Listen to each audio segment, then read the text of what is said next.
মির্জাফর আর ঘসিটি বেগমের সিগনেচার ছাড়া, চিঠি ছাড়া তোমরা তো কেউ চাকরি পাবা না।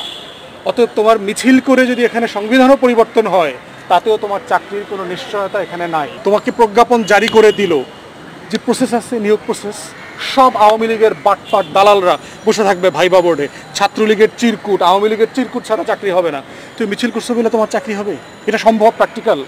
টোটাল প্রশাসন আওয়ামী ইস্ট ইন্ডিয়া কোম্পানির দখলে চলে গেছে। একটা অবৈধ সরকার প্রধান, একটা রাজনৈতিক দলের প্রধান, তিনি কি এরকম বাটপারি কথা সংসদে বলতে পারেন কিনা? পারেন তো। শেখ হাসিনা আর আওয়ামী লীগের রাজনীতি হইল বাটপারির রাজনীতি। সত্যরে মিথ্যা বানানো, মিথ্যারে সত্য বানানো, মরারে জীবিত বানানো, জীবিতরে মরা বানানো, যুদ্ধ করে নাই তারে মুক্তিযোদ্ধা বানানো, রাজাকাররে সনদ দেওয়া। এই টোটাল বাংলাদেশের বাটপারি রাজনীতির জনক হইল আওয়ামী লীগ, শেখ হাসিনা। হেন কোনো মিথ্যাচার নাই যা সে করে নাই। অতএব 2018 সালে পার্লামেন্টে কথা বলেছে, এমনি একটা বাটপারি করছে। অতএব এই বাটপারিটাকে আবার ফিরিয়ে নিয়ে আসছে। এখন প্রশ্ন হচ্ছে, এই সময়টাতে আওয়ামী লীগের তো ইস্যুর কোনো শেষ নাই, সে আবার কেন কোটা প্রথা ফিরিয়ে নিয়ে আসার চেষ্টা করছে আন্দোলনটাকে? অনেকগুলো প্রিজাম্পশন আছে। একটা হচ্ছে যে বেশ কিছু বদনাম ঘটে গেছে সকল এই অবৈধ সরকারের।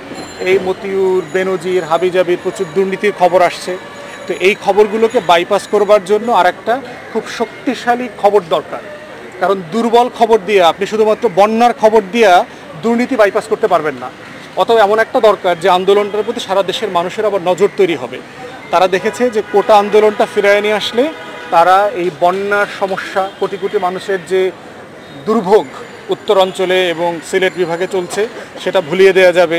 যদি কোটা প্রথা আনা যায়, তাহলে আপনার এই দুর্নীতির যে লুটপাটের কিংবদন্তির গল্পগুলো আসতেছে, সেগুলো ভুলিয়ে দেওয়া যাবে। ভারতের সাথে যে অন্যায্য চুক্তিগুলো করে আসছে, সেগুলো ভুলিয়ে দেওয়া যাবে।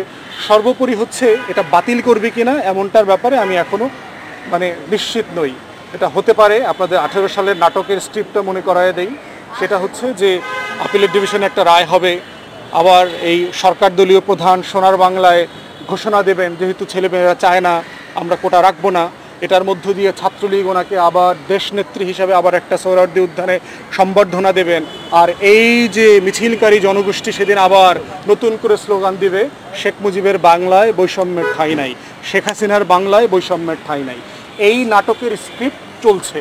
কিন্তু এই মিছিলকারীদেরকে বুঝতে হবে যে তোমরা যদি নাগরিক হইতা, এই দেশের গত 16-17 বছরের লুটপাট, ভোট, গণতন্ত্র, দেশের সব হারিয়ে যাওয়া জাতীয় স্বার্থ সুবিধাগুলো নিয়ে যদি তোমরা প্রতিবাদ করতা, তাহলে 18-র আন্দোলনটা 2024-এ আবার করা লাগতো না। এবং মনে রাখো, তোমরা যদি নাগরিক না হও, এই 24-এর আন্দোলন 26-এ আবার তোমাকে করতে হবে, 28-এ আবার করতে হবে, 30-এ আবার করতে হবে। এটার সমাধান হচ্ছে যুব সমাজকে নাগরিক হইতে হবে। দেশের প্রত্যেকটা অন্যায়, অবিচার, অসঙ্গতি, জাতীয় স্বার্থ হানিকর এমন প্রত্যেকটা জিনিস, স্বাধীনতা সার্বভৌমত্বের লঙ্ঘন, এমন প্রত্যেকটা জিনিসের বিপক্ষে তোমাকে কথা বলতে হবে। আজকে একটা চাকরির জন্য যেভাবে পঙ্গপালের মতো মশা মিছিল করে, তারপরে মাছি আর তেলাপোকার মতো মিছিল করে হল থেকে বের হয়ে আসছো, বাংলাদেশ বিক্রি হয়ে যাচ্ছে, অথচ তোমরা গাঁজা আর ফেন্সিডিলে বুধ হয়ে আসো, তোমরা বিসিএস গাইডের ভিতরে বুধ হয়ে আসো, দেশ নিয়ে তোমাদের কোনো মাথা ব্যথা নাই। তোমরা মনে করতেছো একটা মিছিল করলে তুমি একটা চাকরি পাবা, তুমি এই বিসিএস গোলাম হইতে পারবা, তোমার এই গোলামির পুরস্কার হবে? এটা হবে না, সম্ভব হবে না। এটা তুমি আবার বঞ্চিত হবা। কয়টা ছেলে চাকরি পাবে?